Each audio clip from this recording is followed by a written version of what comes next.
Mayambu Amazing Bible Prophecy Ministry na taram na oksari ngasi ay atian ba samon asigi title di humility Nolukpa habisni ahan bada ishoda pratna tawsi sarga malam prithvi punamuk pu sembi ba ingam ngamba ipa ishor thagatsari aikoina Nolukpa habisigi maramda tamgadori masida thawa aseng busangbi duna phasana khangan biu hobuding loi phawaching biu Prabhu Jesu Christ gi mingda khurumjari amen aikoina Proverbs 18 gi 12 paminasi. Before destruction, the heart of man is haughty. Aikoi mi bese mangan tahan ringai mamang da mi bigi thamu ese napan kai hebni. Napan laba matamda mangtak pala I hebni. Before honor is humility. Aduna aikoi jami ne ikai khumnaba ishona ikai khumnaba tangpa mi ne ikai khumnaba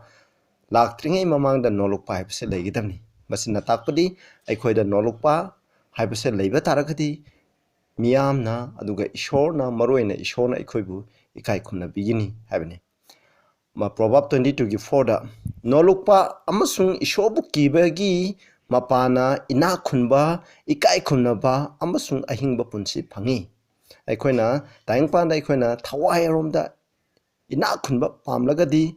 mina ikoibu ikai khumnabiba ishorna ikai khumnabiba pamlaba aduga ahingba punsi pamba taragadi aikoina Nolukpa habse lebetai amasung ishorbu kibatai habidi ishorna haiba enba habse yam maruai isnausing Nolukpa habse karino aikoina yengba yai Nolukpa habidi napan gi ona tainabani ai mangaire haina sataba aina khwaidigi pikpani aina khwaidigi tonbani mina ingonda tida nganagasu aikoina sawba leitaba puning phathaduna leiba Prabhu Jesu Christ gumna leiba yaw masa gumna leiba yaw masa habje mingonda karanasu lem habse yaw atopa yawga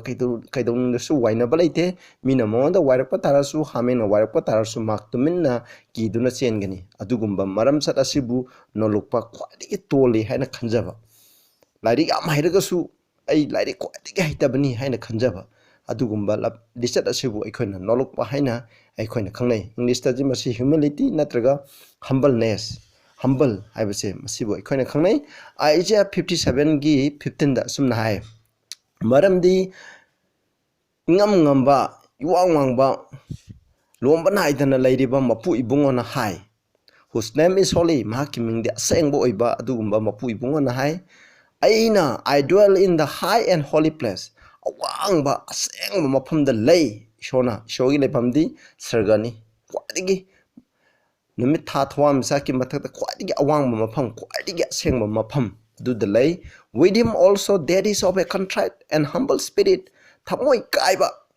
aduga thamoi Nolukpa mahakasu aina laiminai habni sinausing aduna adugumba ikoida Nolukpa lairaba ikoida thamoi kaiba ai pap tawre pap tawbu matamda ai papini ai thamoi kaire ne isongonda sangjaba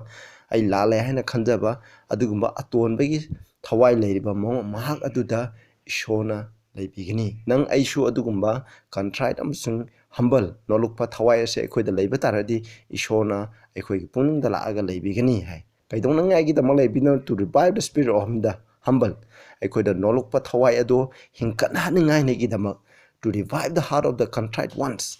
aikoina puning kairaba pap tawduna phattaba tawbudagi aikoina puning hongduna aikoigi thamoi kaijaduna ai phattaba papini haina leiba adugumba thamoi ado adu hingkal haningai gi damak hai ishona aikoigi thamoida Nolukpa leiba taragadi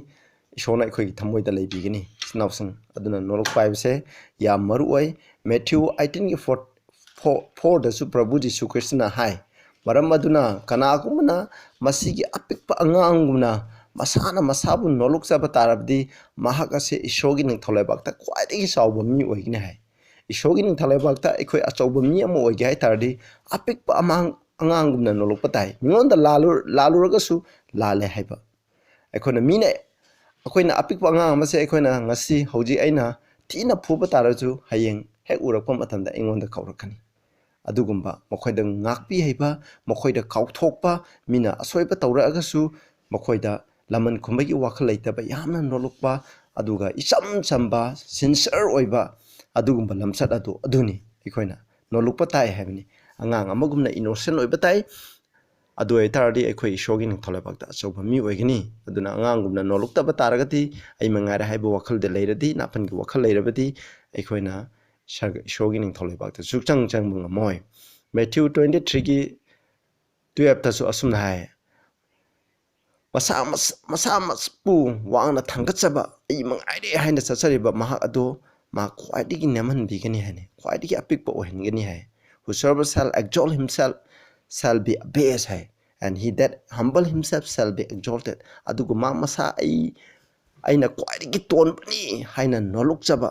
khwaidigi aina phana sumba taragasu snawsing aina phana sumba tarasu mina ingonda aranba torukpa matamda mina ingonda thina harakpa matamda igi ijat soninga harakpa matamda ingonda phurakpa tarabasu adungba matamda oh aina lale landrabasu aina lale haina haijabigi wakhal leiriba aina khwaidigi tonbani ko haina leiriba mahak ado ishona wangna thangan pigani hoi taibung pandade ekoi thangat pidaba yai adubu ishogi miyangdadi ishogi recorddi aise khwaidigi awangba mini haina sumna thambigani Colossians 3 ki 12 ta su hai ekoi Christian oibasingna laigedaba lamchatse masida yauri put on therefore maramaduna haidibase as the elect of God ishona khandrokraba mi ama oina holy and beloved asengba ishona nungsibiba mi ama oina kari thammi habda bowels of mercy kindness akoina minungsi thaujan pungning humbleness of mind pungning the nolukpa meekness masiju yamna ingtappa nolukpa longsuffering awa khangba hairiba lamchatse layu habni aduna ekoi ishorgi Christian ama oiba matamda khwaidigi maru epse nolukpa haibase yam darka lai ai prabhu ki tung inba mini hariga ingoda nolukpa leitraba mina wahi ama hairakpada hairiba mi aduda handuna khumbagi wakhal leiraba adugumba thawai ado miga khananingba miga yenaningba wakhal ado leiraba adu itaragadi ekoi ishorgi prabhu jisu Christ gi matung inba mi oide aduga 1 Peter 5 ki 5 6 hai likewise asumai tawdunan naha oibasa nakhoi nasamasu ahal singi makha ponjau church ta leiba khoigi naha oibasingna ahal singi makha polu yumda leiba naha oibasingna ahal laman singi makha polu habni ye all of you be subject nakhoi amaga makha ponna dana layu aduga nakhoi dan noluk wahaiba phijol ase selu habni koina Christian amal oigidaba lamchachin noluk pahibse lei maramdi ishona napan tawba mising ado yade God resists the proud and giveth grace to the humble nolukpa mising aduda ishona thaujan pi aikoina ishorgi thaujan ado phangge haiba taragati aikoina nolukpa tai ai papini haina sukan khanjadaba ai ishorgi mafamda Kristagi mafamda ai lan khare ai papini haina khanjadaba aina pap tarubu matamda aigi isagi papadu isana yajadraba mi aduda ishona thaujan chungpak piroi ai pap tawrodi pap tawre haibase masi akoida nolukpa haibado madu leiba kawi sinausing aduda natana akoina ingtappa haibase leigedamni verse 6 ta maram aduna nakoina samak ingamba ishorgi makhada ishorgi makut makhada nakoi nolu u maramdi mahakna nakpu matam charba matamda wanghan bigni ham aikoina ngamba ishorgi makhada ishorgi thaujan phangduna aikoina nolokpa taragadi ishorna matam chaba matamda aikoibu wangna thangat pigni maroina prabhuna ani subalenga ko matamda aikoije tang panda khwaidigi tonbani haina leiramba tarasu ishorgi miyangda aikoije khwaidigi chawbani haina wangna thangat kibiba matam adu lakle koina nolokpa habsi leisi Philippians 2 gi aita roiba text yengmanasi hai masida being found as a patient as a man mi amoina mahang masamakse siamba tarabasu he humble himself Prabhu Jisuna mahang masamak nolokse and became obedient unto death mana cross siba power even the death of the cross siba power mahana haiba illi hamni aikoina aikoigi lusingba oiriba aikoigi kanbiba mapu Prabhu Jisu Christ je mahalem taibung prithibi asibu sembiba ngamba ishoni mahana aikoibu sembibani adubu mangonda ma aina ngambani mangonda ishona morasu mana tayang panda lakho matamda mana khwaidigi saujabani haiba wakhal du leite mana khwaidigi pikpani haiba do wakhal lei aduna aikoibu sembiba mapu amo oina mahana cross sidringai mamangda mahana aikoida aikoina communal service mana aikoida piramba service se karino haiba matamda aikoida tawgadaba thaudangje karino aikoi aman amagi khong chamna duna leiba se mana takpirami khoi kambiba mapu amu oina aikoina magi damak seba tawgadabani aikoina magi makhong chambibada matik chabani adumakpu papi aikoigi suki matik phatkidraba papi aikoigi khong se tangpanbu sembiriba mapu Prabhu Jesu Christna aikoigi khong khoigi pamna piktalaba khoigi khong ase chambiki aduga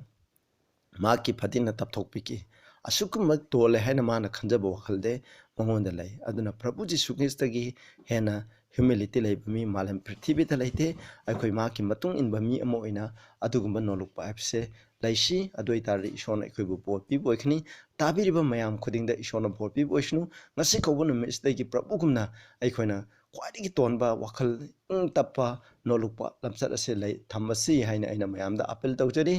ꯄ꯭ꯔꯊꯅꯥ ꯇꯧꯁꯤ ꯁ꯭ꯔꯒꯗ ꯂꯩꯕ ꯏꯄꯥ ꯌꯥꯝ ꯊꯥꯒꯠꯆꯔꯦ ꯅꯣꯂꯨꯛꯄꯒꯤ ꯃꯔꯝꯗ ꯇꯝꯈ꯭ꯔꯦ ꯑꯩꯈꯣꯏꯅ ꯉꯁꯤꯗꯒꯤ ꯅꯣꯂꯨꯛꯄ ꯍꯥꯏꯕꯁꯦ ꯑꯩꯈꯣꯏꯒꯤ ꯄꯨꯟꯁꯤꯗ ꯄ꯭ꯔꯚꯨꯒꯤꯅ ꯈ꯭ꯋꯥꯏꯗꯒꯤ ꯇꯣꯟꯕꯅꯤ ꯍꯥꯏꯅ ꯈꯟꯕꯒꯨꯝꯅ ꯑꯩꯈꯣꯏꯁꯨ ꯊꯟꯗꯨꯅ ꯆꯠꯆꯕ ꯉꯝꯕ ꯍꯥꯏꯕꯗꯨ ꯑꯣꯏꯍꯟꯕꯤꯌꯨ ꯄ꯭ꯔꯚꯨ ꯖꯤꯁꯨ ꯈ꯭ꯔꯤꯁꯇꯒꯤ ꯃꯤꯡꯗ ꯈꯨꯔꯨꯝꯖꯔꯤ ꯑꯃꯦꯟ